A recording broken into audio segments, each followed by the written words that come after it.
John Strobin s'assure sur la vie par José Moselli. Les temps sont durs. À aucune époque la vie ne fut plus âpre. Si l'art de soutirer l'argent de la poche ou du coffre-fort de son semblable n'a jamais été si perfectionné, il faut avouer que la science apportée à mettre à l'abri ce même argent est également ingénieuse et subtile. Chaque jour, il devient plus difficile de s'approprier le bien du voisin. Toutes les combinaisons, ou presque, ont été essayées. Elles sont connues et par là de nulle valeur. Il faut en trouver d'autres. Refaire son prochain devient un art qui, hélas, est à chaque instant entravé par des policiers ignares. Oui, les temps sont durs. Ces pessimistes constatations, John Strobin dut certainement se les faire lorsqu'il combina l'affaire la plus hasardeuse de sa carrière, celle qui suffirait à légitimer sa célébrité. De fait, John Strobin joua là une formidable partie, et son audace fut d'autant plus étonnante que rien ne l'obligeait à tenter une aussi téméraire entreprise. Semblable à certains joueurs heureux, la difficulté, l'épouvantable enjeu de cette partie l'attirèrent. On ne peut expliquer qu'ainsi l'acte de John Strobin. Ce fut un peu avant 10 heures du matin, un lundi pour préciser, que le détective cambrioleur engagea son affaire. Vêtu élégamment d'un costume de drap gris s'ouvrant sur un gilet brodé, les pieds chaussés de fins souliers de peau blanche, un panama de $1000 nimbant sa face énergique, John Strobin quitta l'hôtel Monterey où il avait passé la nuit et de son pas souple et rapide, se dirigea vers le Colossal Building de la San Francisco Life Insurance Company, la plus riche compagnie d'assurance sur la vie de tout l'Ouest américain. Sans hésiter, John Strobin franchit le monumental porche de marbre et pénétra dans le salon d'attente à cajots et or, où de nombreux huissiers se tenaient à la disposition du public. John Strobin s'en avisa un et de la main lui fit signe de le rejoindre. L'homme obéit. John Strobin tira de sa poche un mince portefeuille de maroquin chiffré d'or. Il en sortit une carte de visite ainsi libellée « John ». Il attendit à l'huissier en disant « Remettez ma carte au directeur immédiatement. Je n'ai que peu de temps à moi. C'est pour une très grosse affaire à régler sur le champ. Allez !» L'huissier s'inclina, et tout en se dirigeant vers le bureau du directeur de la San Francisco Life, il jeta les yeux sur la carte qu'il tenait. « John, en voilà un nom, Mr. John. Enfin, on en voit de drôles dans la vie. Quel peut être ce client au nom si court ?» Telles furent les réflexions de l'huissier. Aussi, ce fut avec une physionomie légèrement narquoise qu'il pénétra dans le vaste hall qui servait de cabinet de travail à M. Stanley Howard, président de la San Francisco Life Company. M. Howard saisit la carte que lui tendait l'huissier et à son tour marqua quelque étonnement à la vue de ce nom laconique, John. Il demanda « Quel est cet homme? Est-ce un gentleman ?»« Je le crois, monsieur le directeur. Il possède un panama au moins aussi beau que celui du président Shaft. Il dit qu'il vient pour traiter immédiatement une très grosse affaire et... Well, faites-le entrer. » L'huissier s'inclina et sortit. Il regagna le salon d'attente et vint dire à John Strobin, qui attendait en fumant une odorante cigarette, « Veuillez me suivre, gentleman. » John Strobin eut un léger sourire. Vraiment, il était très calme. Il saisit la main de l'huissier et y glissa une banknote de $10 en murmurant « Voici pour vous remercier de votre zèle, mon ami. Comment vous nommez-vous ?»« Thomas Burton. »« Bien, alors je vous suis, Thomas Burton. » Aux côtés de l'huissier, John Strobin s'arriva devant la porte du cabinet directorial. Son guide l'ouvrit, s'effaça pour laisser passer le visiteur, referma et s'en retourna. John Strobin, très poli, s'inclina légèrement devant les directeurs de la San Francisco Life, et avec une aisance, un naturel parfait, s'assit dans le fauteuil que M. Howard lui désignait de la main, il parla. « L'affaire qui m'amène ici est assez importante. Vous jugerez donc bon, monsieur, qu'avant tout, je vous donne quelques éclaircissements. » M. Howard hocha la tête affirmativement. Il tenait toujours dans sa main la bizarre carte de visite, comme pour en demander l'explication. John Strobin s'en aperçut. « John est bien mon nom, reprit-il. J'en ai en vérité un autre assez connu. Je dirais même plusieurs autres. Mais parlons du but de ma visite. Bien que vous ne me remettiez pas, je vous connais assez, monsieur Howard, pour savoir que vous êtes homme d'honneur, et comme tout bon Américain, désireux de faire des affaires. Ce sont ces deux raisons qui m'ont décidé à m'adresser à vous pour ce qui motive ma présence ici. Je vous écoute. Mon nom vous est connu, John Strobin. M. Stanley Howard tressaillit légèrement. Il tourna les yeux vers le bouton d'ivoire d'une sonnerie électrique posée sur son bureau. « Oh, Monsieur Howard, ne craignez rien !» fit vivement le détective cambrioleur. « Je viens ici en client, vous entendez? En client. Pour une fois, je me mets sous la sauvegarde des lois. Hélas, je vieillis. Je vais avoir 30 ans dans 3 mois, et le moment est venu pour moi de penser à l'avenir. » John Stobbins fit une pause.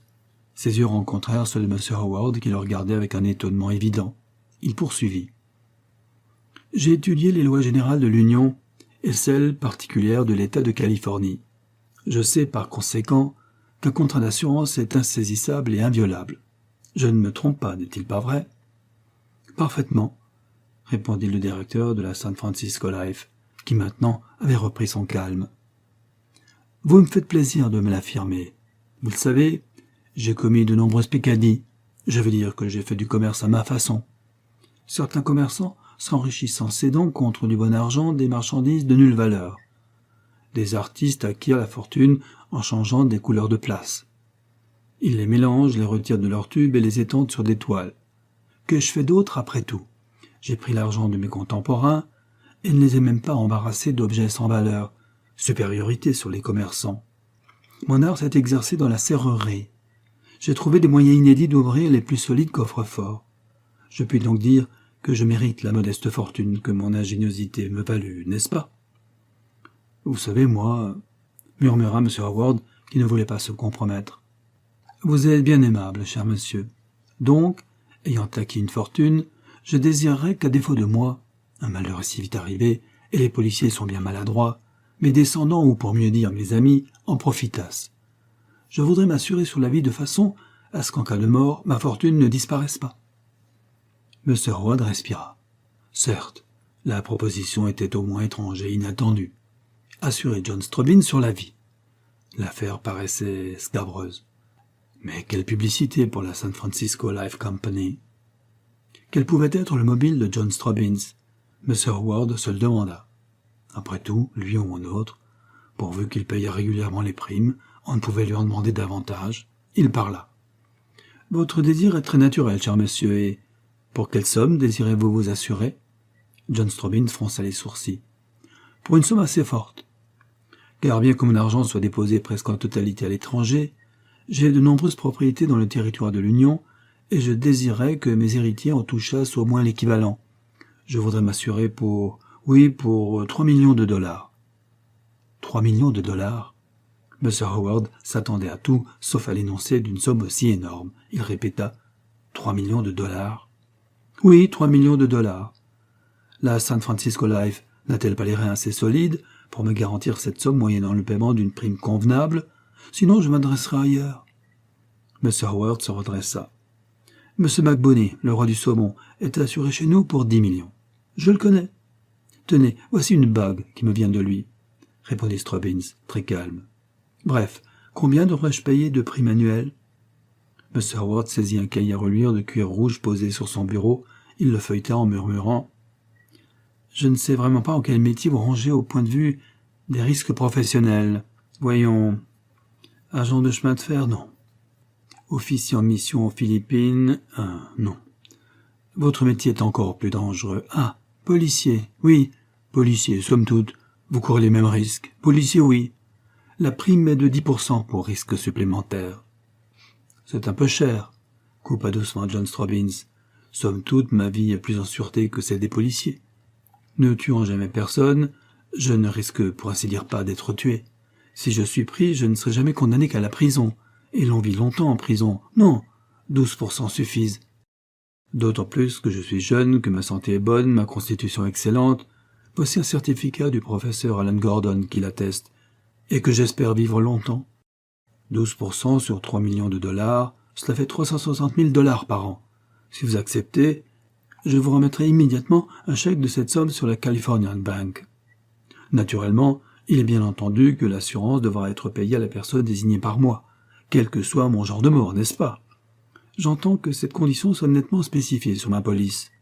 Parfaitement, cela ne souffre aucune difficulté, pourvu toutefois que votre mort soit légalement constatée par un officier de l'état civil, affirma M. Howard.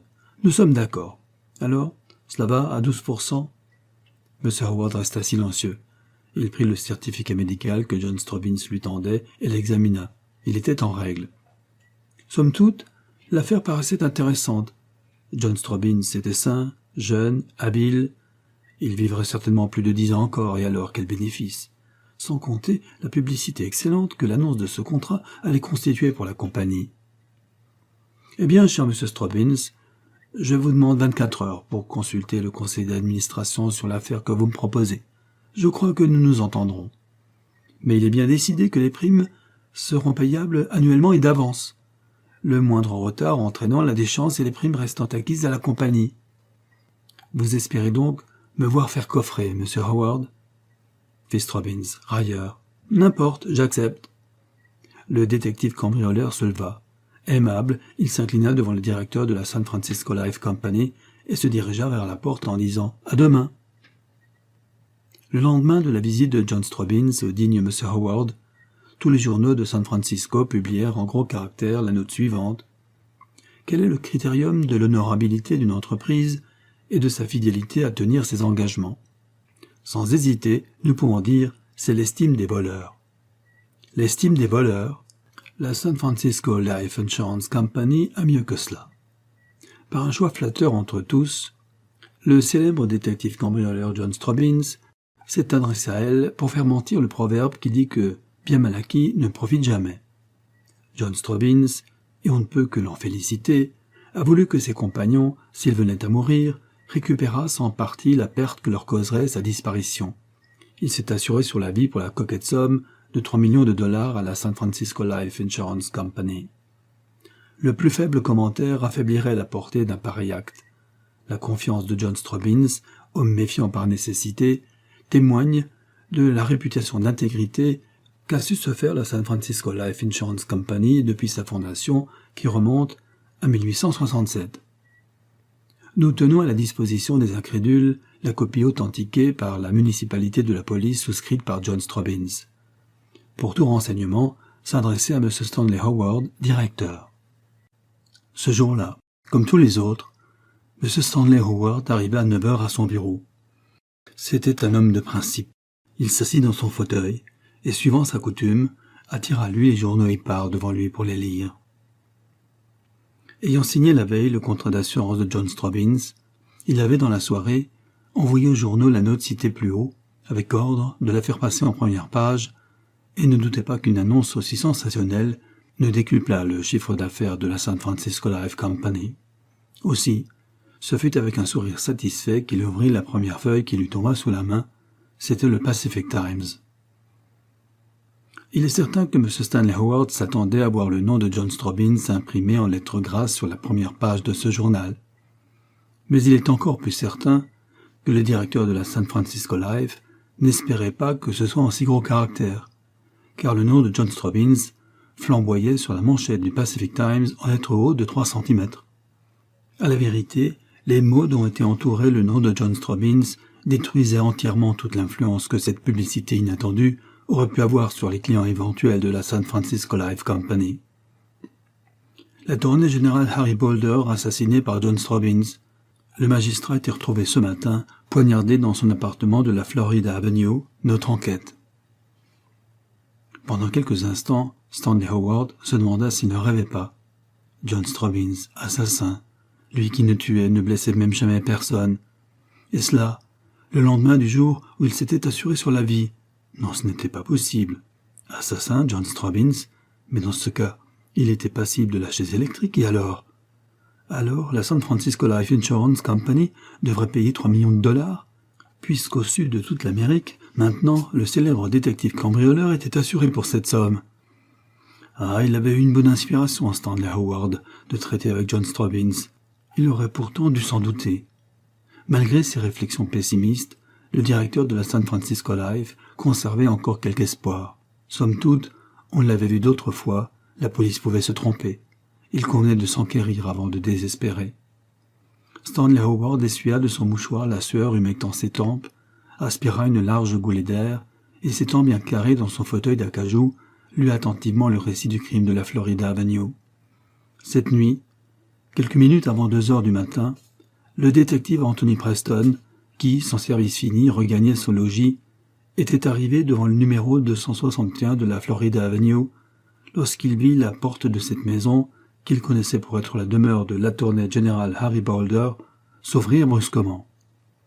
Deux hommes, qui en soutenaient un troisième, sortirent et sans même refermer la porte, coururent vers la 33e rue qui débouche 40 mètres plus loin dans la Florida Avenue et disparurent bientôt après avoir tourné l'angle. L'homme qu'ils entraînaient devait être blessé car il paraissait se tenir avec peine sur ses jambes. Pris d'un pressentiment et de plus, intrigué par ce qu'il venait de voir, Anthony Preston s'élança à la poursuite des trois hommes. Arrivé au coin de la 33e rue, il aperçut une puissante automobile dans laquelle les deux inconnus poussaient leurs camarades. Anthony Preston, d'ailleurs, n'eut pas le temps d'arriver jusqu'à l'auto. Il en était encore à plus de 20 mètres lorsque les deux hommes et leurs camarades y étaient montés. Elle démarra avec une vitesse foudroyante dans la direction du port. Anthony Preston remarqua que ses lanternes en cuivre et de dimension énorme n'étaient pas allumées, et que son moteur, sans doute très puissant, était silencieux à un tel point que le détective était arrivé à 20 mètres de la voiture sans en entendre le ronflement caractéristique. Le détective, comprenant l'impossibilité où il se trouvait de rejoindre l'automobile, siffla pour avertir les policemen environnants. Malheureusement, et sans doute parce que c'était l'heure de la relève, personne ne répondit à son appel. Se voyant seul, Anthony Preston résolut d'examiner la maison d'où étaient sortis les trois inconnus. Il rebroussa chemin et atteignit rapidement le 261 de la Florida Avenue. La porte en était toujours ouverte. Sans hésiter, le détective franchit le seuil. Dans le vestibule, une lampe électrique, fixée au plafond, éclairait la pièce où rien ne paraissait avoir été dérangé. Anthony Preston alla fermer la porte de la rue. Il saisit son revolver, par mesure de précaution, et entra dans la première pièce dont la porte s'offrit à lui. Elle était obscure et silencieuse. Grâce à la clarté de la lune filtrant à travers les lames des volets clos, le détective reconnut qu'il était dans un salon. Il éleva la voix pour appeler « Oh là, quelqu'un ?» Il attendit quelques instants sans recevoir de réponse. De plus en plus intrigué, il répéta son appel, toujours sans succès. Il regagna le vestibule et au hasard monta au premier étage.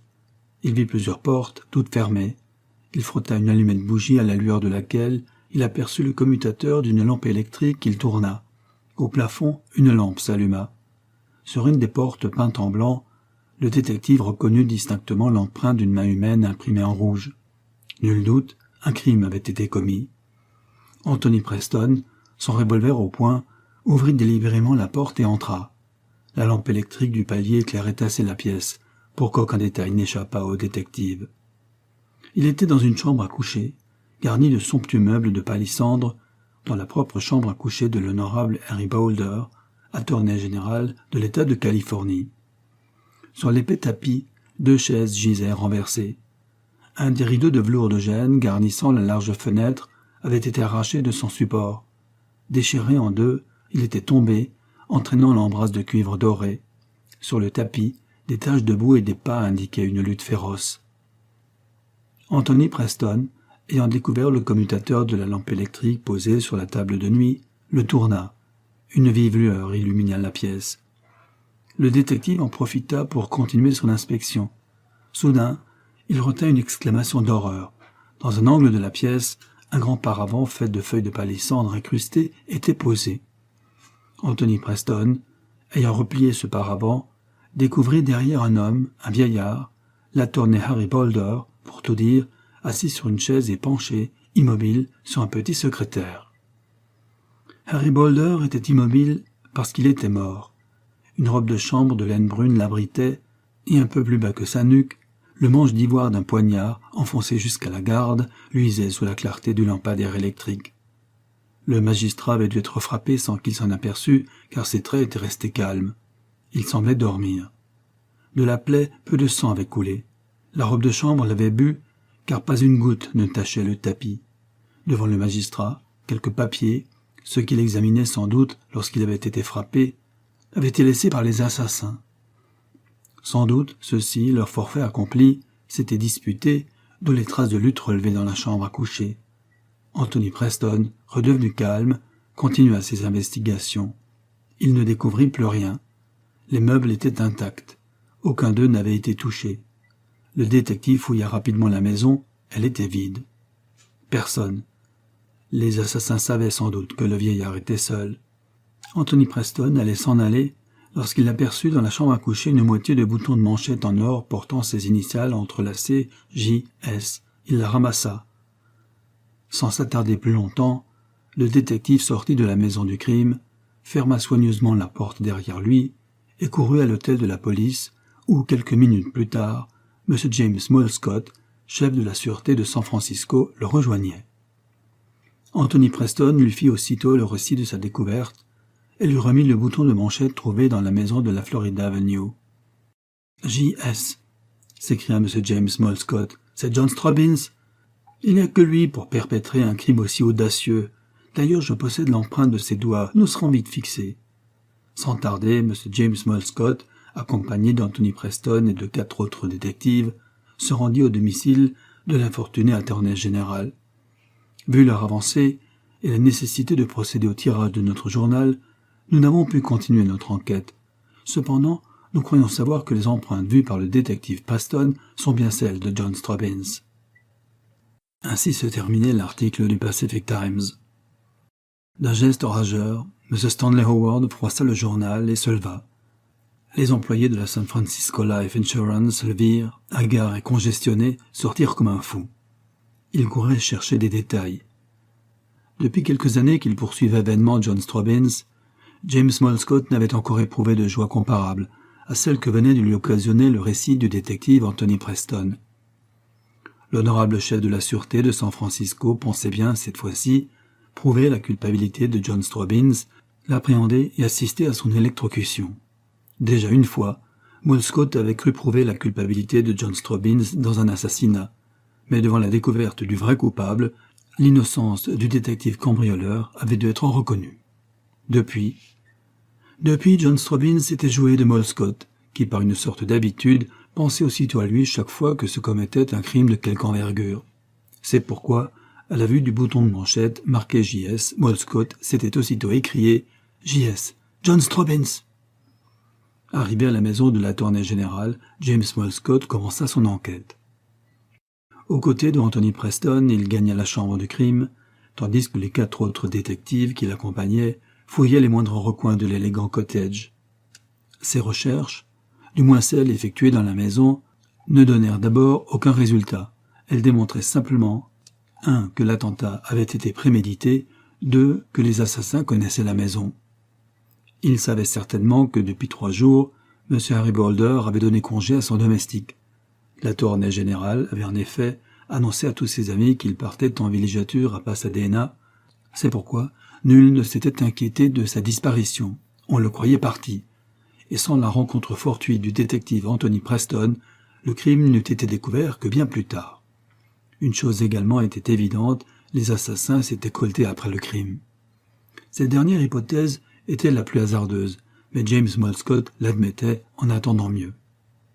Ces investigations terminées, le chef de la sûreté de San Francisco fit prévenir par téléphone le service anthropométrique pour que celui-ci eût à prendre livraison de la porte où un des assassins avait laissé sa sanglante empreinte. James Molescott, n'ayant plus rien à faire dans la maison de l'honorable Harry Boulder, se retira avec ses hommes et regagna l'hôtel de la police, tandis que ses détectives, habilement camouflés, commençaient leurs recherches. À 11 heures, James Molescott reçut les conclusions du médecin légiste qui avait été chargé d'examiner le cadavre de l'infortuné attorney. Ces conclusions étaient effarantes, elles affirmaient que le meurtre avait été commis depuis plus de 48 heures. Mais alors, étaient-ce bien les assassins qu'Anthony Preston avait vus? James Molescott n'y comprenait plus rien. Il tenta de s'expliquer ce mystère en se disant que les criminels, ayant sans doute oublié quelque chose, les boutons de John Straubins peut-être, étaient venus le chercher. Midi sonna que le chef de la sûreté réfléchissait toujours. James Molescott se disposait à aller déjeuner lorsqu'un planton pénétra dans son cabinet et lui remit une enveloppe cachetée. Elle émanait du service anthropométrique. James Molescott la reconnut aussitôt, ses yeux luirent.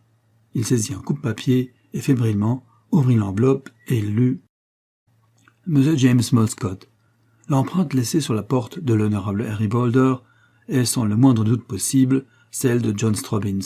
Sa netteté, son étendue, m'ont permis de la comparer avec celles que nous possédons déjà de ce délinquant et avec lesquelles elle est absolument identique. Le chef du service anthropométrique, Schmitz. By God, j'en étais sûr, le bandit. Cette fois-ci, il ne pourra pas nier. Je l'aurai. À nous deux, John Straubins. S'écria le chef de la sûreté de San Francisco en se levant, joyeux. Il regarda le planton immobile devant lui et dit « C'est bien, vous pouvez disposer. » L'homme se dirigea vers la porte et l'ouvrit. Il fut presque renversé par un homme qui, la face rouge et suante, se précipita dans le cabinet du chef de la sûreté. « Quoi? Que voulez-vous » s'écria Molescott, croyant avoir affaire à quelque fou. Il saisit le revolver posé sur son bureau et le braqua dans la direction de l'inconnu. Celui-ci s'arrêta net. « Oh, ne tirez pas !»« Je suis un citoyen honorable. Stanley Howard, directeur de la San Francisco Life Insurance Company. Depuis ce matin, je vous cours après. Partout on me dit que vous venez de partir. J'étais à Florida Street. Vos détectives ne m'ont pas laissé entrer. L'un d'eux m'a menacé de m'arrêter si j'insistais. Enfin, je suis venu ici.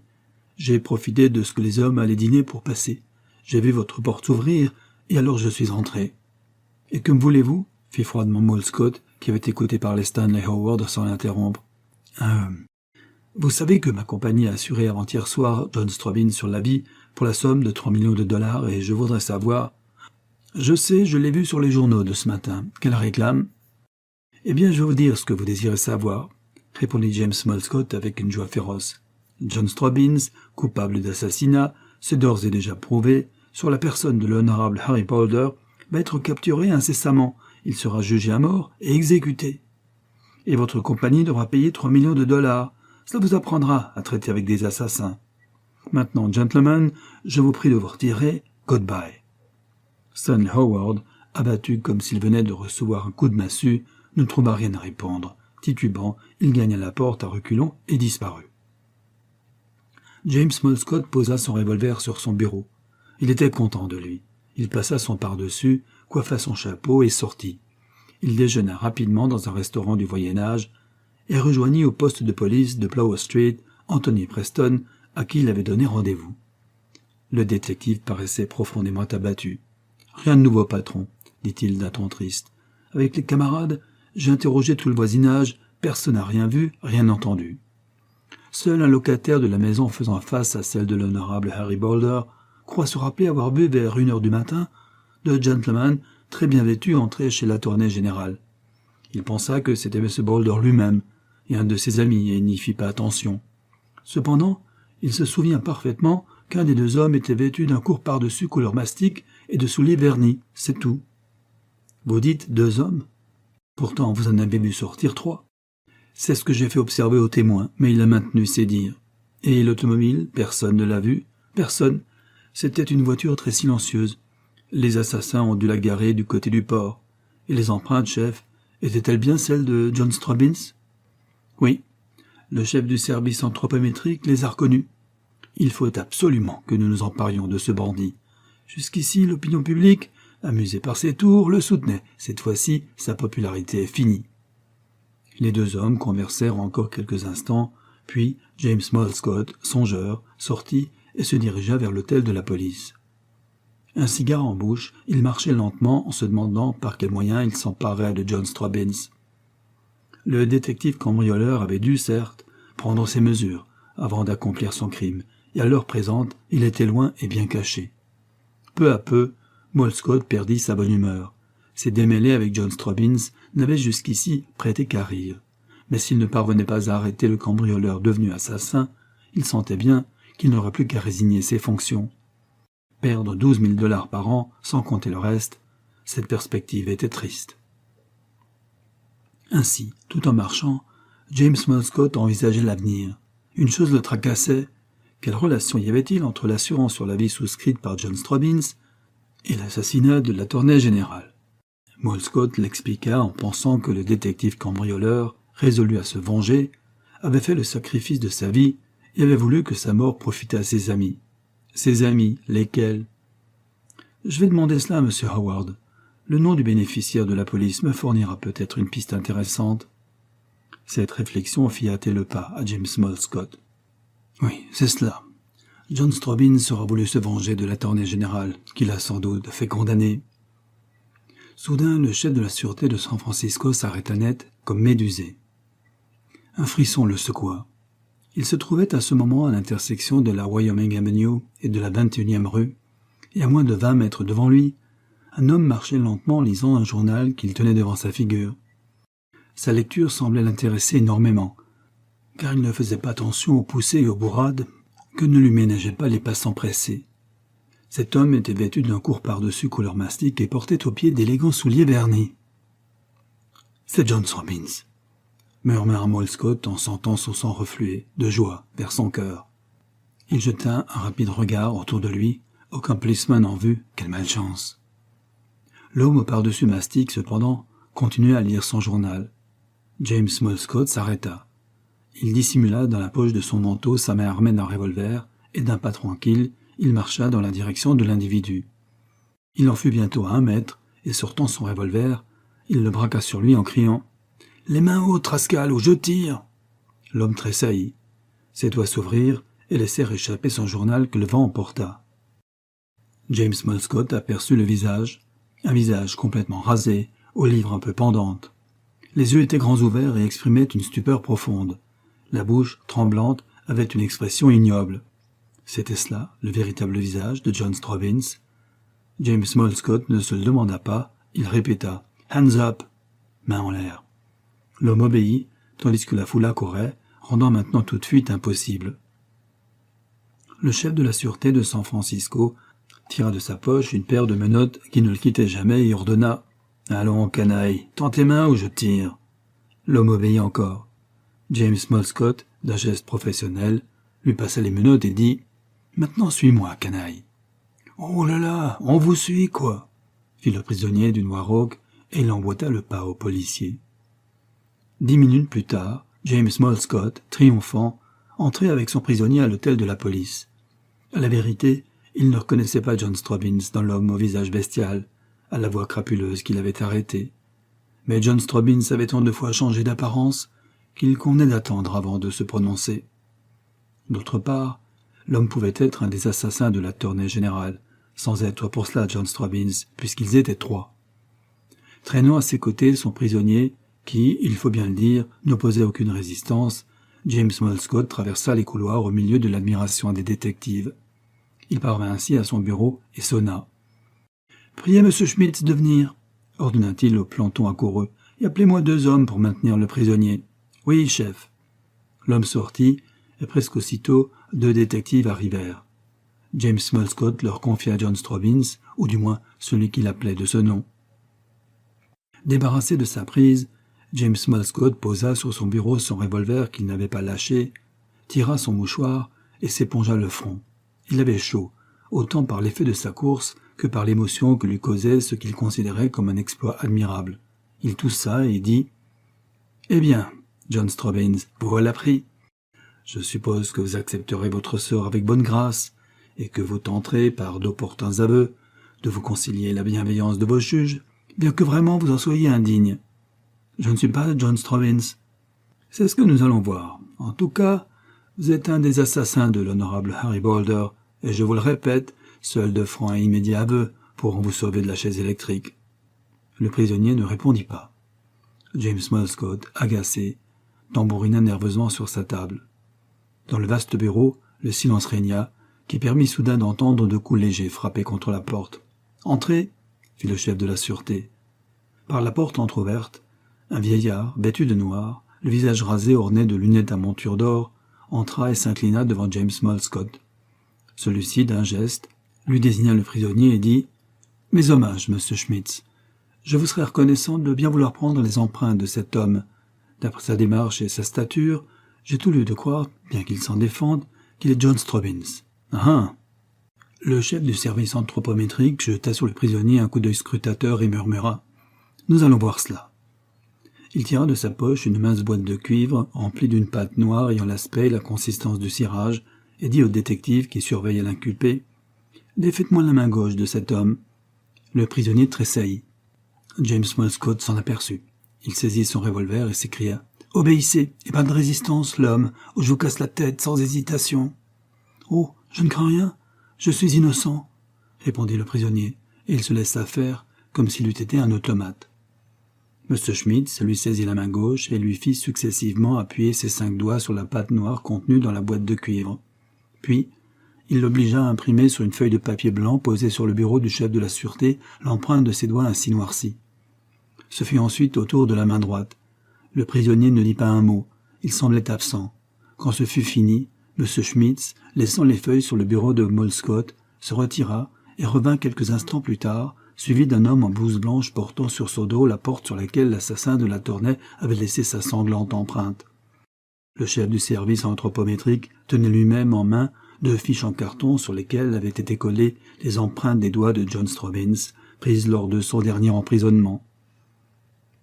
M. Schmitz sortit de sa poche une large loupe et, au milieu d'un silence angoissé, examina les 3 empreintes, celle collée sur les fiches, celle de la porte et celle du prisonnier.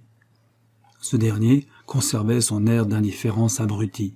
James Moll Scott, certainement plus anxieux que lui, fixait le directeur du service anthropométrique d'un regard ardent. Enfin, après 20 minutes d'examen, M. Schmitz leva la tête, il posa sa loupe sur la table et dit « Bien que du premier coup d'œil ma conviction eût été faite, j'ai tenu à examiner plusieurs fois les différentes empreintes qui me sont soumises. Il n'y a aucun doute, je le dis bien haut, elles proviennent toutes des mêmes mains.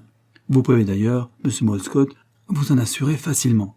Oh, je vous crois. » James Moll Scott ne demandait qu'à croire. Il croyait même d'avance. Ainsi, aucun doute, c'était bien John Straubins, l'assassin. Il se tourna vers le prisonnier, et d'une voix que la joie faisait trembler, il s'écria « Qu'avez-vous à répondre, John Straubins ?»« J'ai à répondre que je ne suis pas John Straubins. »« Ah, et qui êtes-vous ? Je serais heureux de le savoir. »« Alors vous n'avez qu'à le chercher. » répondit le prisonnier d'un ton hargneux. James Moll Scott commençait à être au bout de sa patience, qui était courte. Il reprit. « Donc, M. Schmitz ne s'y connaît pas, et moi-même, je suis un imbécile et... » Moll Scott s'interrompit. Il venait d'avoir une idée. Comme un ressort qui se déclenche, il se leva et bondit sur le prisonnier. Il lui saisit les bras et lui retira ses manchettes. L'une d'elles était dégarnie de son bouton et une jumelle d'or, marquée JS, retenait la seconde. James Moll Scott eut un rire nerveux. Il brandit au bout de son bras le fragile bijou et glapit. « Est-ce là, bandit ? Y as-tu pensé ? Tu as laissé l'autre dans la chambre où tu as assassiné l'honorable Harry Boulder, et où un détective l'a trouvé. Hein, tu ne pensais pas à celle-là. » John Straubins haussa les épaules. « Vous me faites tuer, mon brave homme, dit-il. Vous êtes trop bête. Moi, John Straubins. Conduisez-moi ce bandit dans une cellule, hurla Moll Scott, renonçant à rien tirer du prisonnier. Et surveillez-le, par les 100 000 diables. John Straubins, j'irai te voir exécuter. Ses cris, ses menaces, semblaient ne pas troubler le prisonnier. Il cracha sur le tapis et, docilement, se laissa emmener par les 2 détectives, tandis que M. James Moll Scott murmurait au chef du service anthropométrique. « Quand même, je ne le reconnais plus. Il était si poli lorsqu'il se contentait de voler. Maintenant qu'il assassine, il a pris les allures véritables du bandit qu'il est. » Le soir même, les journaux de San Francisco publièrent le récit détaillé de l'arrestation de John Straubins, assassin de l'honorable Harry Boulder, et ils célébrèrent les louanges de l'héroïque James Moll Scott, qui à lui seul avait découvert John Straubins et l'avait immédiatement arrêté. Ainsi, le chef de la sûreté de San Francisco se réhabilitait aux yeux de ses concitoyens. À vrai dire, la culpabilité de John Straubins rencontrait beaucoup d'incrédules. Nombre de citoyens de San Francisco se refusaient à croire qu'il eût commis un crime aussi odieux que l'assassinat d'un vieillard. Parmi ces derniers, M. Stanley Howard, il avait ses raisons pour cela, se distinguait par son zèle. Il ne cessait de répéter à qui voulait l'entendre qu'une monstrueuse erreur judiciaire se préparait. Cependant, il fallait bien croire à la culpabilité puisque, à défaut des aveux du criminel qui opposaient un mutisme farouche au juge d'instruction, les empreintes de ses doigts offraient un témoignage écrasant et irréfutable. L'instruction fut rapidement faite, John Straubins se renfermant dans un mutisme dont il ne sortait que pour injurier le juge qui l'interrogeait, et aucun de ses complices n'ayant pu être pris malgré les efforts de James Moll Scott. Après 3 semaines de détention, le juge annonça au célèbre détective cambrioleur qu'il allait passer devant la cour d'assises dans 5 jours. John Straubins se borna à hausser les épaules, mais, reconduit dans sa cellule, il réclama enfin l'assistance d'un avocat, ce qu'il avait refusé jusque-là. Maître Darling et son secrétaire vinrent donc le visiter le lendemain.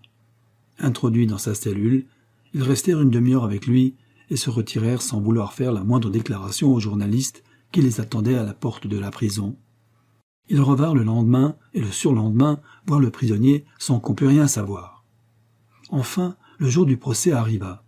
Une foule énorme, massée depuis la veille devant le palais de justice de San Francisco, se rua, sitôt les portes ouvertes, dans la salle d'audience, qui fut bientôt emplie, si bien que plus de 500 personnes n'y purent trouver place. Il faut bien le dire, le public fut déçu. John Strobbins apparut sale et loqueteux, la barbe hirsute et les cheveux en désordre. À l'interrogatoire traditionnel du juge Morley sur son état civil, il se borna à répondre « Je vous dis que je ne suis pas John Strobbins ». Des huées de l'assistance accueillirent cette sotte affirmation. James Molescott vint témoigner que l'accusé était certainement Strobbins. Le détective Anthony Preston affirma sous serment qu'il reconnaissait Strobbins pour l'avoir vu sortir de la maison du crime.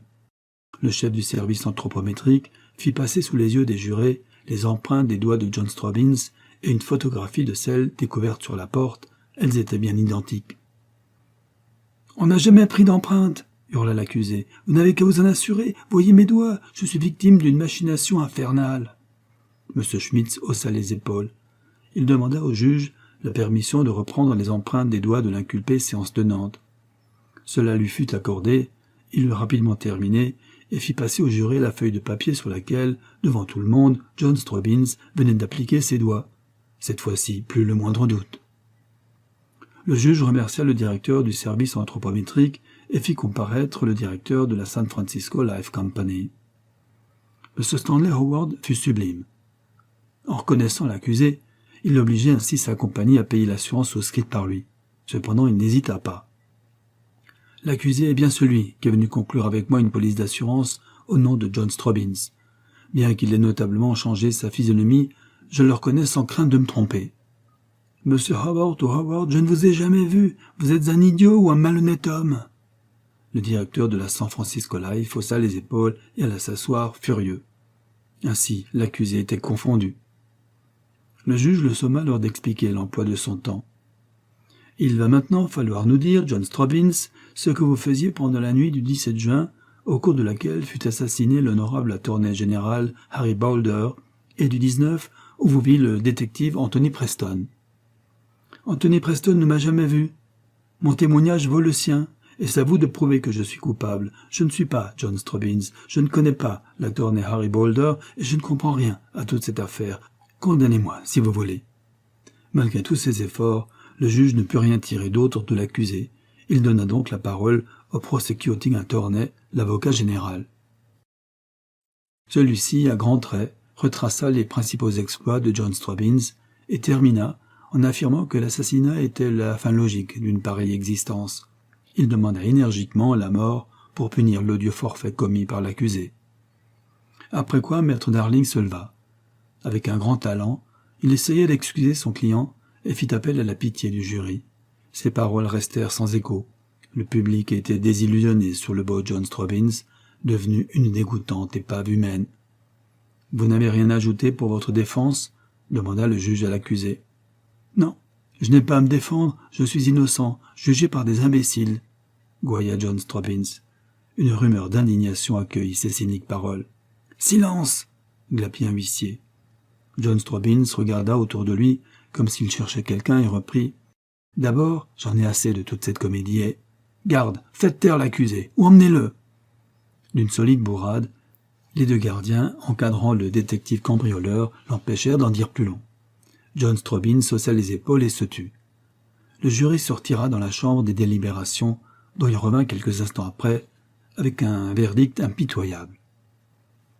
Le juge se dressa et d'une voix forte annonça que John Strobbins, reconnu coupable de vol, escroquerie et assassinat, était condamné à mort. Quelques applaudissements claquèrent. John Strobbins ne broncha pas, il ne dit pas un mot. Docilement, il suivit ses gardiens qui le ramenèrent à la prison. 6 jours après sa condamnation, John Strobbins fut conduit sur la chaise électrique. Ceux qui assistèrent à l'exécution furent unanimes à déclarer que le condamné avait certainement perdu l'usage de sa raison. En sa qualité de chef de la sûreté, ce fut James Molescott qui vint, à 6 heures du matin, lui annoncer que ses derniers moments étaient venus. « John Strobbins » dit-il d'une voix que l'émotion en faisait trembler. car malgré tout, il se sentait une sympathie obscure pour l'homme contre lequel il avait tant lutté. « Il faut vous préparer à mourir. Avez-vous quelque chose à déclarer ?» Le condamné, qu'une camisole de force entravait, se dressa, hagard. « Quoi ? John Straubins, mourir ? Je ne suis pas John Straubins, moi !» James Smallscott haussa les épaules. « C'est entendu, mon garçon. C'est tout ce que vous avez à dire ? Je ne veux pas mourir. C'est une plaisanterie. Je suis innocent. Laissez-moi. » James Smallscott n'insista point. Il fit signe aux deux gardiens. Ceux-ci ligotèrent les jambes du condamné qui se débattait en poussant des hurlements incohérents et le portèrent dans le sous-sol où ils l'assirent sur la chaise fatale. Le médecin lui fixa sur le crâne un casque de cuivre et, ayant mis ses chevilles à nu, les entoura de cercles de même métal que le casque. Puis, il alla tourner un commutateur fixé au mur de granit. Un courant de 20 000 volts traversa instantanément le corps du condamné qui, pendant un instant, se tordit en d'atroces convulsions, puis il se raidit et ne bougea plus. Le médecin constata la mort. L'acte de décès était préparé. Il fut immédiatement signé par les témoins, le directeur de la prison, l'altornet, James Smallscott et le médecin. Le corps du nommé John Straubins, détaché de la chaise électrique, fut emporté et enterré dans un coin du plus proche cimetière. Un peu triste malgré tout, James Smallscott, qui avait également assisté à l'inhumation, se retira. 7 heures du matin sonnaient aux horloges de la ville. Le chef de la sûreté, se sentant fatigué, se hâta vers l'hôtel de la police. Il y arriva bientôt, et ayant gagné son bureau, s'étendit sur un divan et ne tarda pas à s'endormir, après avoir ordonné qu'on le réveillât à 9 heures. Cependant, l'exécution de John Straubins, annoncée par des éditions spéciales des principaux journaux de San Francisco, avait été rapidement connue dans la ville. En se rendant au building de la San Francisco Life Insurance, M. Stanley Howard apprit cette désagréable nouvelle. Il s'y attendait, mais pourtant, il en fut péniblement affecté. Ainsi, par sa faute, la San Francisco Life allait devoir payer 3 millions de dollars. L'esprit chagrin, M. Howard franchit le somptueux hall et entra dans son bureau. Pour la première fois depuis 10 ans, il était en retard, 9h10. Il s'était arrêté pour lire les détails, insignifiants d'ailleurs, de l'exécution de John Straubins. À la porte de son bureau, l'huissier le salua et dit « 2 gentlemen attendent, monsieur le directeur. »« C'est bien. Vous ferez entrer dans 2 minutes, » répondit Stanley Howard, heureux d'échapper aux tristes pensées qui l'obsédaient.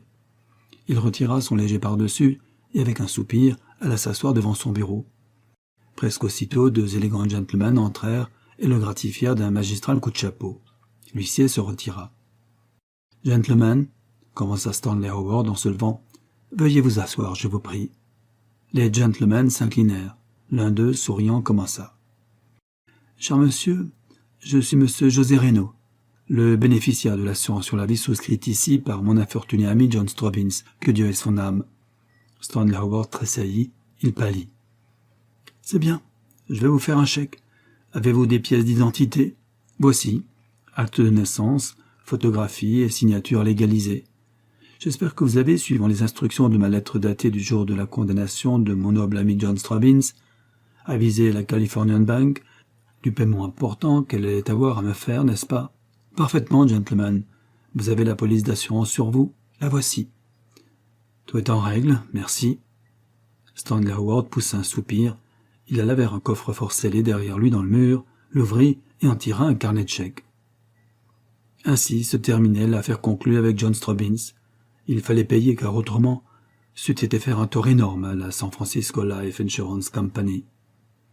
Le conseil d'administration avait donc décidé de faire honneur à la police souscrite par le détective cambrioleur, mauvaise affaire mais qui, somme toute, allait constituer la plus formidable publicité qui puisse être pour la San Francisco Life. Stanley Howard, s'étant rassis devant son bureau, libella son chèque. Sa main trembla un peu en écrivant « Payez à M. José Reno la somme de 3 millions de dollars dont vous débiterez notre compte. » Il eut rapidement terminé et tendit le chèque à M. Reno, qui, après l'avoir examiné, le mit dans sa poche et dit « Voulez-vous être assez aimable, cher M. Howard, de nous accompagner à la Californian Bank ? Cela évitera bien des formalités. » Le directeur de la San Francisco Life n'en était plus à cela près. Il répondit « Comme vous voudrez, messieurs, je suis à vous. » Trop aimable, vraiment. Stanley Howard, la démarche lasse, remit le carnet de chèques dans le coffre-fort, qu'il referma, puis enfila son pardessus et sortit aux côtés des deux hommes. 10 minutes plus tard, Howard et ses compagnons arrivaient à la Californian Bank, où José Reno présenta le formidable chèque que venait de lui remettre le directeur de la San Francisco Life Company. « Faut-il vous ouvrir un compte, gentlemen ?» demanda le caissier, obséquieux. « Non. Versez-moi la somme en billets de $1000. » Le caissier ne fit aucune objection. Il compta 3000 billets de $1000 à José Reno contre le chèque dûment acquitté. Reno compta les précieuses banknotes, en fit un paquet et le tendit à son compagnon qui le serra sous son bras. « Maintenant, dit-il, cher monsieur Howard, laissez-nous vous remercier de votre bonne grâce et de la correction avec laquelle vous avez réglé notre petite affaire. Peut-être m'assurerai-je un jour sur la vie, et dans ce cas, n'en doutez pas, je ne manquerai pas de penser à vous. » Sur ces mots, Reno et son compagnon serrèrent la main du directeur de la San Francisco Life et d'un pas tranquille, rejoignirent une puissante automobile qui venait d'arriver devant la Californian Bank. Ils y montèrent. La puissante voiture démarra aussitôt à toute vitesse. À l'intérieur, Reno alors se mit à rire. Ce brave Howard n'est vraiment pas aussi physionomiste qu'il l'a affirmé devant la cour d'assises. Il ne t'a même pas reconnu, John. John Strobbins, c'était lui, sourit avec satisfaction. Eh, ça ne veut rien dire. Quand je le veux, on ne me reconnaît pas facilement, moi. Ouf. Je t'avoue que je suis heureux que tout soit fini. Cela devient vraiment dur de gagner sa pauvre vie. John Strobbins soupira. Il tira d'un étui d'or une fine cigarette égyptienne et l'alluma d'un geste gracieux. M. Stanley Howard, cependant, avait regagné son bureau à la San Francisco Life Insurance Company. Maintenant que l'argent était versé, il convenait de n'y plus penser. Mieux, de penser à le récupérer en annonçant à toute l'Amérique le beau geste de la compagnie d'assurance qui, bien qu'ayant traité avec un criminel, avait loyalement tenu ses engagements, et quels engagements, 3 millions de dollars. M. Stanley Howard, donc, s'étant installé dans son cabinet de travail, défendit qu'on le dérangeât sous quelque prétexte que ce fût, et se mit en devoir de rédiger l'annonce devant porter au nu la magnificence de la San Francisco Life Insurance Company. Après une heure de réflexion, il crut avoir enfin trouvé une formule définitive. Il crayonna quelques mots sur un papier et sonna. « Envoyez-moi une dactylographe, » dit-il au planton accouru. La dactylographe accourut. Elle s'installa dans un coin devant une machine à écrire et attendit, les doigts recroquevillés au-dessus des touches. « Vous y êtes, miss ?» fit Stanley Howard. « Oui, je commence. La San Francisco Life Insurance Company, la plus puissante, la plus riche, la plus ancienne, la plus... » Des pas précipités s'entendirent dans l'antichambre, le bruit d'une discussion retentit. « Quoi ?» hurla le directeur de la San Francisco Life, en se retournant, furieux. « J'ai défendu !» La porte s'ouvrit. James Smallscott, les yeux hors de la tête, le chapeau de travers, fit irruption dans le bureau. Un huissier qui le poursuivait l'attrapa par le pan de son manteau. Le chef de la sûreté se retourna et d'un coup de poing asséné de toutes ses forces sur la mâchoire de l'huissier, l'assomma à demi. L'homme s'écroula en gémissant. « Mr. Howard !» hurla James Smallscott, sans faire attention à la dactylographe qui le regardait, épouvanté. « Vous n'avez pas payé l'assurance de John Strobbins, hein ?» « John Strobbins ?» bégaya Stanley Howard, complètement ahuri. « Oui, John Strobbins, il est vivant, il s'est moqué de nous. Mais j'arrive à temps, hein ?»« Comment ? Bien sûr que j'ai payé, et il a plus d'une heure. » James Smallscott regarda le directeur de la San Francisco Life Insurance Company avec un mépris non dissimulé. « Pauvre idiot, » dit-il. « Ah ça, dis donc, Mr. Smallscott, faites attention à vos paroles, n'est-ce pas ? Oh, excusez-moi, je ne sais plus ce que je dis. Le misérable, j'aurais dû me méfier. Je voulais vous téléphoner de la prison, mais le téléphone ne marchait pas, alors je suis venu. La prison. Expliquez-vous par l'enfer. John Strobbins a-t-il été, oui ou non, exécuté ce matin? Non. C'est un autre qui a été électrocuté, fit James Smallscott en s'essuyant le front. Il se laissa tomber sur un fauteuil et dit « Faites sortir ces gens, je vous dirai cela. » Stanley Howard, aussi pâle que James Smallscott était rouge, se tourna vers la dactylographe, car l'huissier s'était éclipsé, craignant de recevoir un deuxième coup de poing, et balbutia « Veuillez vous retirer, miss. » La jeune fille, furieuse de ne pas pouvoir entendre la suite d'une conversation qu'elle devinait intéressante, lança un mauvais regard à James Smallscott et s'en alla en faisant claquer la porte derrière elle. « Eh bien ?» demanda Stanley Howard. Le chef de la sûreté de San Francisco cracha sur l'épais tapis et grommela. « Eh bien ?»« Eh bien, John Stubbins n'est pas mort et vous avez été escroqué de 3 millions de dollars. Lisez cette lettre qu'un quidam est venu en automobile apporter pour moi à l'hôtel de la police il y a 3/4 d'heure. Vous serez renseigné. » Et James Molescott tendit à son interlocuteur une élégante enveloppe mauve qui portait comme suscription « À Monsieur James Molescott, chef de la sûreté de San Francisco. » Stanley Howard en tira une feuille de papier à lettres, de même couleur, entièrement couverte d'une écriture haute et aristocratique. « Et j'ai été aussi à la prison, j'ai vérifié. » John Stubbins dit vrai. « Quel homme ! Ah, il lui fait un rude policier !» soupira James Molescott. Stanley Howard, la fièvre aux tempes, lut.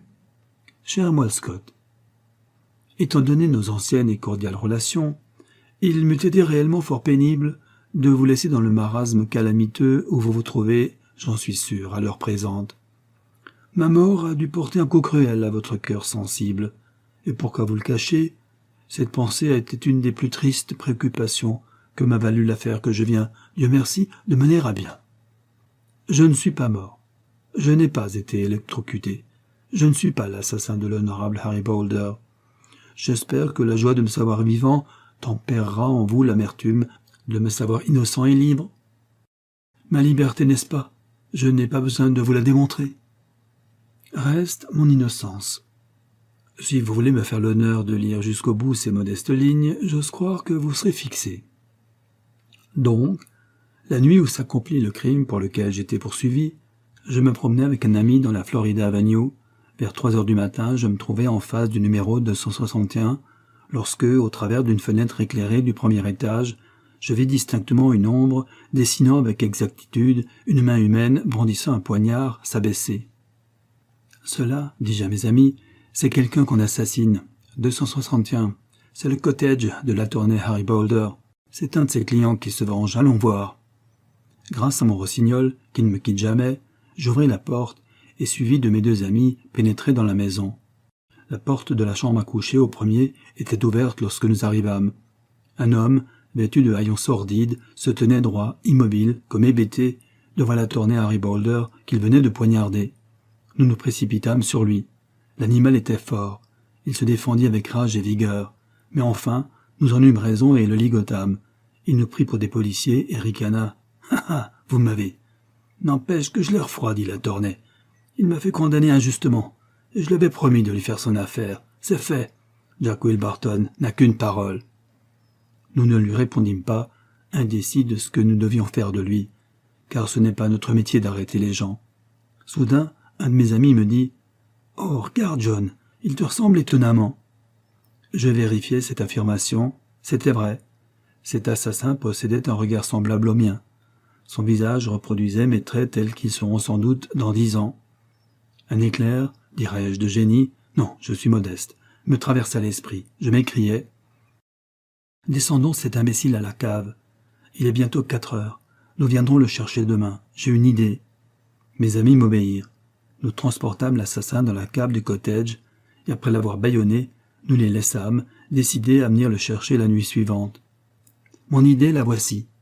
M'assurer sur la vie pour une forte somme, me faire passer pour l'assassin de l'attorney, me faire condamner à mort et faire exécuter le véritable assassin à ma place pour toucher la prime. C'était hasardeux, mais bien calculé puisque j'ai réussi. À 9 heures du matin, j'avais terminé mon enquête et appris que l'attorney avait renvoyé son domestique et que chacun le croyait à la campagne. Tranquille de ce côté, je me rendis à la San Francisco Life Insurance Company, où je m'entendis avec M. Stanley Howard. Vous lui ferez mes amitiés si vous le voyez. La nuit suivante, je n'eus pas le temps de m'occuper de mon assassin. J'attendis encore 24 heures et vint le chercher en automobile avec mes 2 amis. Le détective Anthony Preston nous aperçut au moment où nous quittions la maison. Je m'en réjouis. Ah, j'oubliais de vous dire que c'est volontairement que je laissais contre la porte l'empreinte de ma main, enduite de couleur rouge et non de sang. Vos experts ne sont pas fins. Et je perdis mon bouton de manchette marqué JS. Je conduisis mon prisonnier dans une maison que je fis louer en face de la prison, et là, mon premier soin fut de lui faire écrire l'aveu de son crime, dont je joins la photographie à la présente de crainte qu'il ne se perde. Jack Wilburton y consentit avec facilité. Il prétend que l'attorney Harry Boulder l'a fait condamner injustement. Cela ne me regarde pas. Ceci fait, j'allais me faire arrêter par vous. Vous imite, mon cher Molescott, une bonne grâce dont je vous saurai éternellement gré. Avouez que j'étais bien camouflé, hein? J'avais vraiment l'aspect d'un ignoble assassin. Cela m'ennuie assez, mais il faut vivre, hélas. Pendant l'instruction et le procès, je jouais mon rôle avec assez d'à-propos, vous en conviendrez. Je niais contre l'évidence être John Stobbins. Vous comprendrez pourquoi, oui. Le lendemain de ma condamnation à mort, mes amis, qui avaient établi sous la rue un passage souterrain, allant de ma cellule à la maison qu'ils avaient louée, vinrent pendant la nuit me délivrer et mettre à ma place, et ce n'était que juste, Jack Wilburton, préalablement endormi. La justice n'a rien à me dire. Que demandait-elle? Que l'assassin de l'honorable Harry Boulder fût puni, c'est fait. J'ai ainsi évité une désagréable erreur judiciaire et j'ai gagné 3 millions de dollars, toute chose excellente. En déterrant le cadavre de Jack Wilburton, vous aurez une première preuve de la véracité de mes affirmations.